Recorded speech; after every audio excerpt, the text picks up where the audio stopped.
மகர ராசி நேயர்களுக்கு ஆகஸ்ட் மாதம் 2026 எப்படி இருக்கும்? ராசியாதிபதி சனி பகவான் 3ஆம் பாவத்தில், ராசிக்கு 2ஆம் பாவத்தில் ராகு. 5ஆம் பாவத்துக்கு அதிபதியான சுக்கிர பகவான் நீச்சம் அடைகிறார், ஆனால் 9வது பாவத்தில் இருக்கிறார். 7ஆம் பாவத்தில் சூரியன் குரு.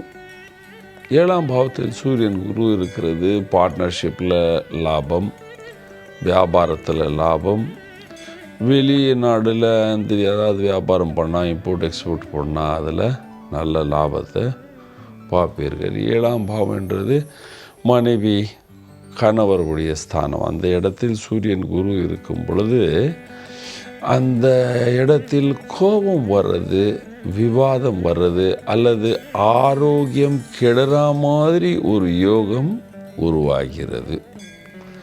6ஆம் பாவத்தில் புது பேர், புகழ், வசதி, பேச்சு திறமை எல்லாம் உங்களுக்கு இருக்கும். 5ஆம் பாவத்தில் செவ்வாய். 5ஆம் பாவத்தில் செவ்வாய் இருக்கும் பொழுது உங்களுடைய மகனுக்கு திருட்டு பழக்கம், அல்லது எங்கேயாவது லோன் வாங்கிறது, அல்லது எங்கேயாவது லோன் வாங்கி உங்கள்கிட்ட சொல்லாமல் இருப்பது எல்லாமே இந்த மாதம் வெளியே ஓடியாந்துடும். இந்த சுக்கிர பகவான் நீச்சமாக இருக்குது. இந்த ராசிக்கு யோகக்காரக்கன் சுக்கிரன். அந்த யோகக்காரக்கன் சுக்கிரன் நீச்சம் அடைஞ்சு 9வது பாவத்தில் இருக்குது. என்ன செய்யும்? அது அலைச்சலை கொடுக்கும். மனைவியின் ஆரோக்கியத்தை கொஞ்சம் டிட்ரோட் பண்ணும், கம்மி பண்ணும், பிரச்சனை கொடுக்கும். அரசியல் இருந்தால் பேர், புகழ், பண வசதி இருக்குது. புது வாய்ப்புகள் உருவாகும். அதனால் பேர், புகழ், வசதி கண்டிப்பாக இருக்கும். கலைஞர்களுக்கு இந்த மாதம் நல்ல லாபம், பேர், புகழ், வசதி இருக்கும். சில நேரங்களில் வேலை அதிகமாக செய்ய வேண்டியது இருக்கும். வியாபாரிகளுக்கு நல்ல வருமானம் வரும், பேர், புகழ் எல்லாமே நல்லா இருக்கும்.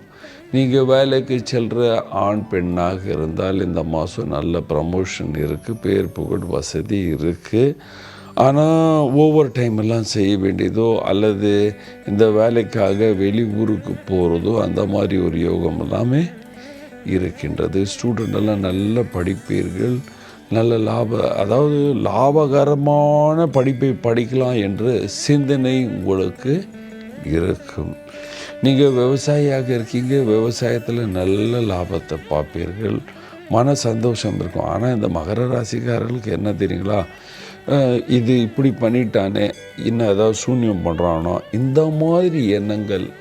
எவனாவது நம்மளை முறிச்சு பார்த்துட்டான்னா, நம்மளை பார்த்தான்ப்பா, இவன் நமக்கு விரோதமாக ஏதாவது செய்ய போகிறான், அந்த மாதிரி எண்ணங்கள் அதிகமாக உருவாகிறது. ஆமாம், வீட்டில் இருக்கிற வயதான அப்பா, அம்மா, நீ எல்லோருக்கும் இந்த மாதம் நல்லா இருக்குங்க. ஆனால் இவன் என்ன பண்ணிட்டான், இவன் என்ன பண்ண போகிறான், இவன் நம்ம மேலே சூன்யம் பண்ணிட்டானா, இந்த சிந்தனை எல்லாம் செய்யக்கூடாது.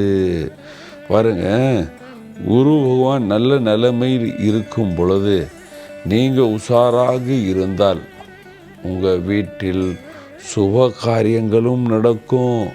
திருமணம் ஆகாத ஆண் பெண்களுக்கு திருமணம் நடக்கிறதுக்கு பூர்ண வாய்ப்புகள் உள்ளன. இப்பொழுது நிச்சயம் பண்ணி 2 மாதத்தில் திருமணம் நடக்கிறதுக்கு எல்லாமே வாய்ப்புகள் உள்ளன.